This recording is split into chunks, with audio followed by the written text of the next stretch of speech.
Okay, let's unpack this. Why do we still feel perpetually financially nervous?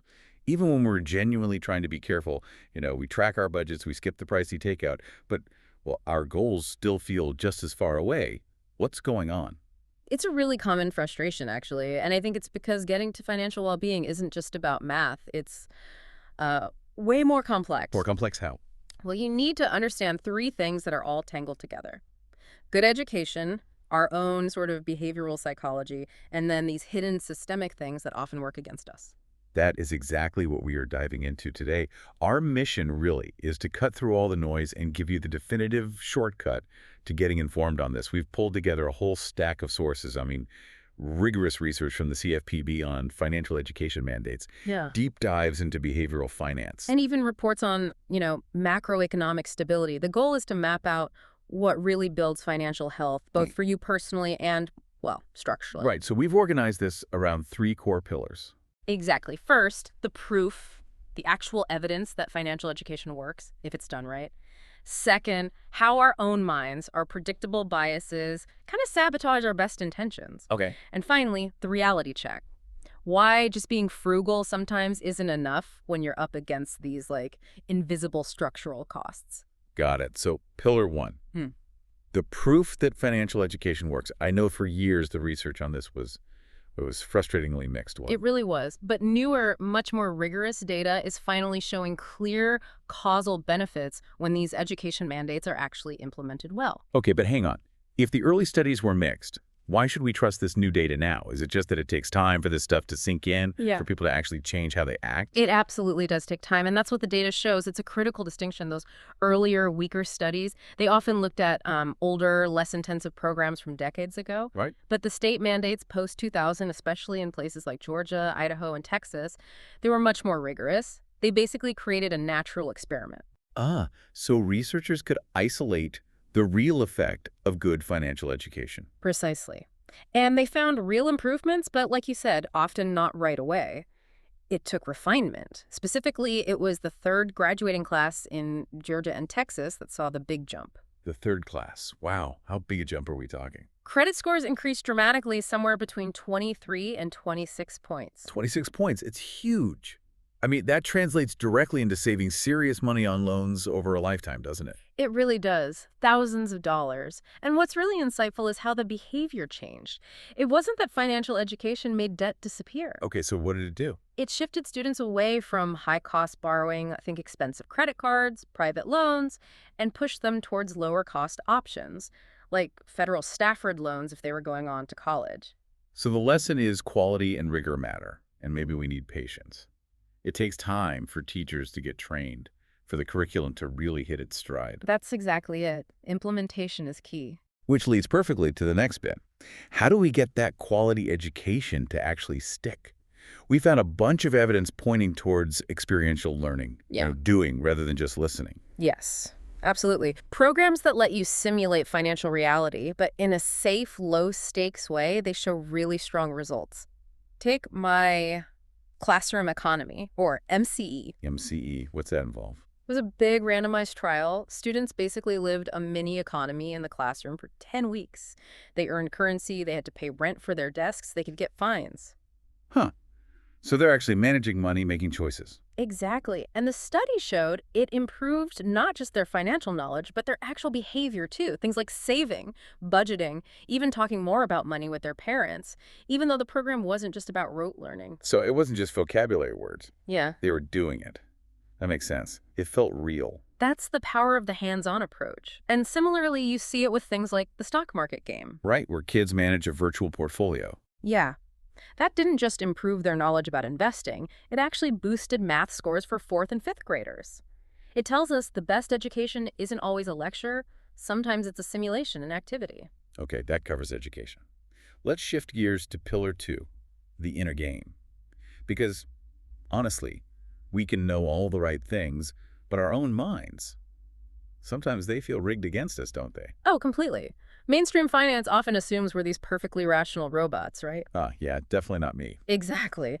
But behavioral finance shows us the reality. It gives us the blueprint for why we make these, well, often costly emotional mistakes with money. We're constantly swayed by anxiety, fear, excitement. It bypasses the logical part of our brain. So what's a big one? What's a common bias that trips people up? One of the most common and frankly costly is loss aversion, specifically how it shows up as the disposition effect. The disposition effect. Okay, I've heard that term, but break it down. How does that actually make me behave badly when I'm, say, looking at my investments? Well, loss aversion just means we feel the pain of a loss much more intensely than the pleasure of an equivalent gain. Psychologically, losing $100 hurts more than gaining $100 feels good. Okay, I get that. So the disposition effect is when that bias makes investors sell their winning stocks too quickly. They lock in the gain, get that little rush of feeling good. Right, take the profit and run. They hold on to their losers for way too long. They get anchored to their original purchase price and just stubbornly wait to get back to even. So they're tying the investment's value now to their past emotional decision instead of looking at its actual prospects today. That sounds expensive. It's incredibly expensive. It ignores the fundamentals completely.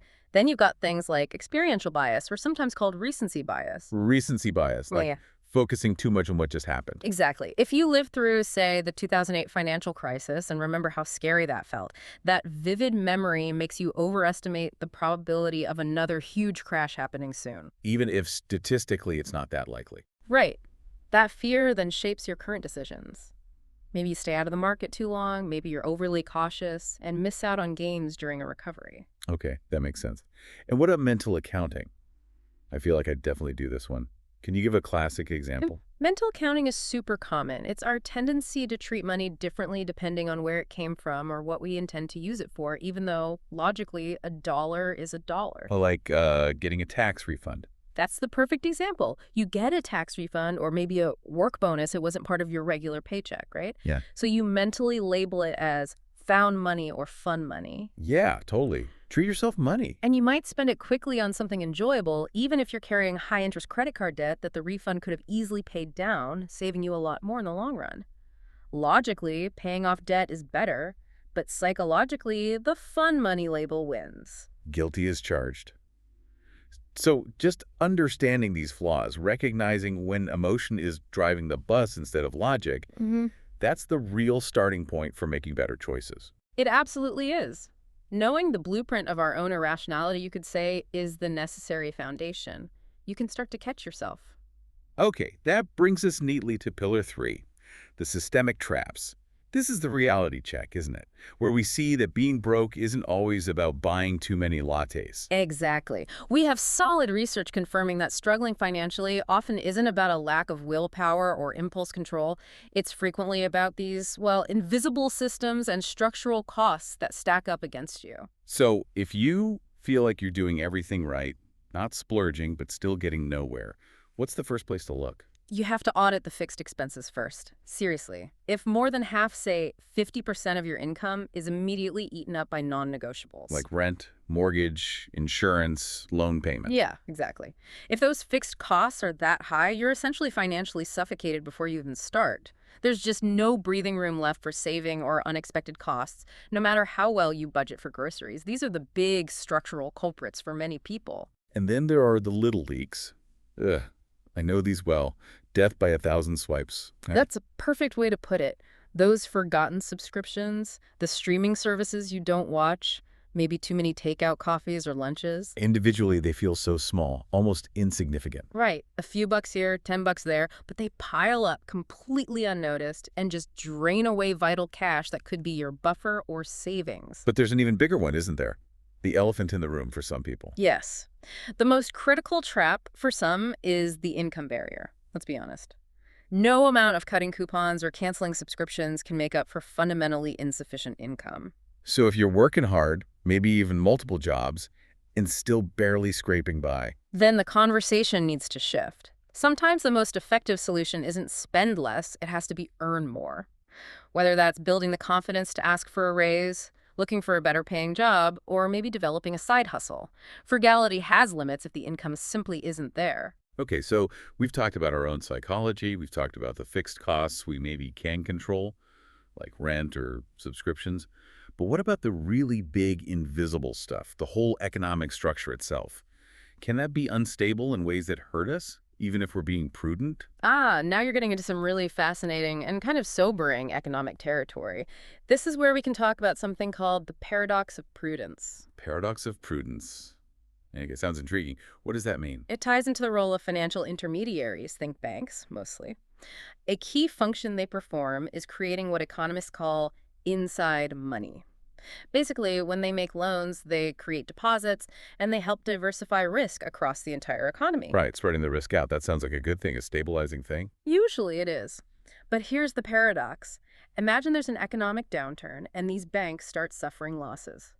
What's the sensible, prudent thing for any individual bank to do to protect itself? Probably lend less, sell off assets that look risky, try to shore up their own position. Exactly. That's perfectly rational and safe for that one bank. That's being microprudent. Okay, I sense a but coming. But if all the banks do the same rational, individually safe thing at the same time, if they all shrink lending, stop creating those deposits and start fire selling assets to raise cash. Oh, then the whole system tightens up. Credit dries up for everyone. Precisely. What was individually safe becomes collectively dangerous. That mass action is macro-imprudent. It actually reduces the financial system's overall capacity to diversify risk right when it's needed most. It makes the whole system more fragile, amplifies the initial shock, and raises the risk for everyone, including you, the individual saver, trying to do the right thing. Wow. So the system designed to manage risk can actually end up increasing it when everyone acts rationally in a crisis. That's the paradox. It highlights how the structure itself can have these built-in instabilities. Understanding that. Yeah. Understand that the whole financial structure isn't always inherently stable, that it can be sort of fragile by design. Mm-hmm. That really changes how you think about personal financial responsibility, doesn't it? It really does. It underscores why awareness, not just of your own budget, but of these bigger forces is so important. Okay, so we've covered a lot. The need for effective, hands-on education, wrestling with our own psychological biases, and understanding both personal and systemic financial traps. Let's boil it down. What are the most actionable steps people can take away from all this based on the sources? All right, let's get practical. First, audit the fixed and invisible costs. Seriously, stop obsessing only over the discretionary stuff like lattes for a minute. Yeah, focus on the big rocks first. Exactly. Go back and scrutinize those major fixed expenses, your rent or mortgage, your insurance premiums, your loan payments. Can anything be renegotiated or optimized? And then be ruthless with the little leaks. Hunt down those forgotten subscriptions and recurring charges. Okay, audit the big stuff and the sneaky small stuff. What's second? Second, build the buffer first. This is about stabilization. Before you get super aggressive about paying down debt, focus on creating at least a small financial cushion. An emergency fund, even a modest one. Yes, even just a few $100s to start. That buffer is crucial because the next inevitable unexpected expense, a car repair, a medical bill, won't immediately force you back into using high-interest credit cards or taking out another loan. Prioritize stability slightly ahead of rapid repayment, especially early on.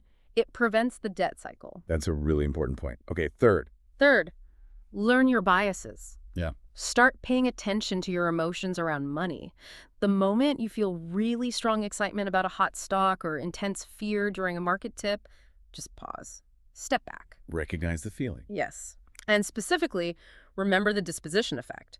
If an investment is losing money, force yourself to decide whether to keep holding it based on its current fundamentals and future prospects, not your emotional attachment to what you originally paid for it. Detach from the entry price. Got it. And Finally, demand better education. We've seen the proof that quality financial education works, especially when it's experiential. And the good news is, policy momentum is building. right, you mentioned that stat.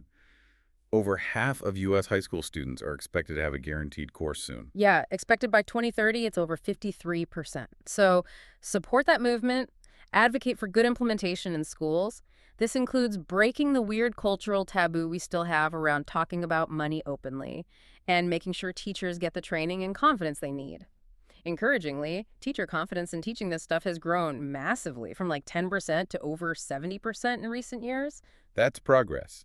So wrapping it all up, achieving financial well-being, it's clearly a multi-layered challenge, isn't it? We need to be smarter than our fixed costs, more logical than our own built-in biases, and more aware of the larger systems we operate within. And we've established that what seems like a prudent decision for one financial institution when multiplied across the system can actually become macro imprudent, destabilizing the whole economy. Which leads us to a final thought, a question for you, the listener, to chew on. If the very structure of the financial world can sometimes be unstable almost by design, how much greater does that make your personal responsibility to truly understand those invisible macro-level forces that are constantly acting upon your own finances? Because ultimately, understanding the system, the big picture, and the small details might just be the best form of self-insurance you can have.